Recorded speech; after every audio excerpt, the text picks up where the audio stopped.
Aksi tipu-tipu yang dilakukan oleh karyawati BSI Blitar berinisial DR warga Kelurahan Pakunden, Kecamatan Sukorejo, Kabupaten Blitar dengan modus investasi lelang emas akhirnya berakhir setelah dilaporkan oleh para korbannya yang menderita kerugian ratusan juta hingga senilai 5 miliar rupiah. Dalam konferensi pers, Kapolres Tulungagung AKBP Teuku Arsya Kadafi mengungkapkan kasus tersebut berawal dari adanya laporan korban DCF tanggal 6 Januari 2024 lalu yang melaporkan DR 34 tahun yang merupakan karyawati pada sebuah bank di Blitar. Pada saat itu Korban awalnya ditawari untuk berinvestasi lelang emas dan korban percaya kepada pelaku karena bekerja sebagai CSE pada sebuah bank BSI. Korban percaya dengan iming-iming pelaku kemudian mentransfer sejumlah uang yang kesemuanya berjumlah 350 juta rupiah. Setelahnya pelaku mulai susah dihubungi oleh korban, sehingga korban yang merasa ditipu melaporkan ke Polres Tulungagung.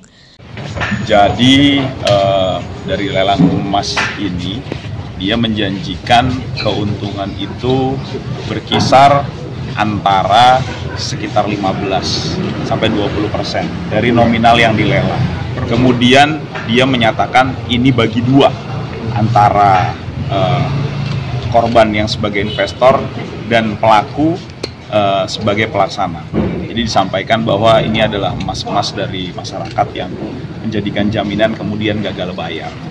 Tadi disampaikan dengan jumlah yang cukup fantastis itu, jika 20% bagi dua, 10% kan, itu adalah nominal yang cukup besar, sehingga itu yang dimanfaatkan oleh para pelaku, kemudian banyak masyarakat yang kemudian menjadi korban. Tapi tadi disampaikan Kasat Reskrim, karena pelaku ini sudah melaksanakan kegiatannya lebih dari setahun, ada beberapa modus yang dilakukan. Jadi bukan hanya investasi emas, ada beberapa kegiatan juga yang dijanjikan sama pelaku yang kemudian korban-korban lain juga melakukan. Saat ini kami masih dalami terkait dengan adanya kemungkinan pelaku lain maupun adanya indikasi TPPU.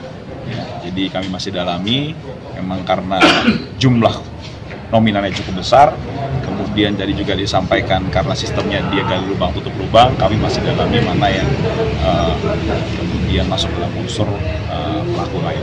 Ini masih kami dalamin, ya. Tapi kalau berdasarkan dari keterangan pelaku, tentunya dari sebagian uang yang digunakan gali lubang tutup lubang di korban lainnya ini memang sebagian dia gunakan untuk kepentingan pribadi. Dan kami masih dalami adanya pembelian aset atau barang lainnya yang kemudian disamarkan. Berdasarkan pengakuan tersangka, tentunya beberapa bulan ini dia meninggalkan rumah. Kemudian setelah kemudian dia merasa cukup lelah dicari oleh pihak kepolisian, kemudian akhirnya dia menyampaikan sanggup untuk mempertanggungjawabkan perbuatannya, sehingga kemudian dari pihak kepolisian berkoordinasi dengan keluarga pelaku dan kemudian diamankan. Ya, dari pemeriksaan tentunya tadi disampaikan dari beberapa perkara-perkara penghimpunan uang sebelumnya, di mana para pelaku menjanjikan keuntungan yang besar, dan ternyata modus ini sering digunakan dan ternyata masih efektif. Jadi sebenarnya yang perlu kita edukasi adalah masyarakat untuk tidak mudah tergiur terhadap ajakan-ajakan keuntungan yang kemudian di luar kewajaran. Oh enggak, nanti laporannya tetap di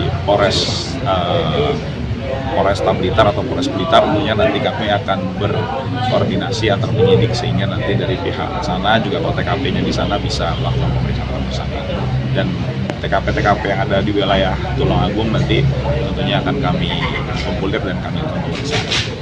Polisi telah mengamankan sejumlah barang bukti, diantaranya bukti setor tunai dari korban kepada pelaku dan screenshot bukti pengiriman uang melalui m-banking korban kepada pelaku, serta 2 lembar screenshot percakapan antara korban dengan pelaku. Dari Tulungagung, Dinis Kalia mengabarkan.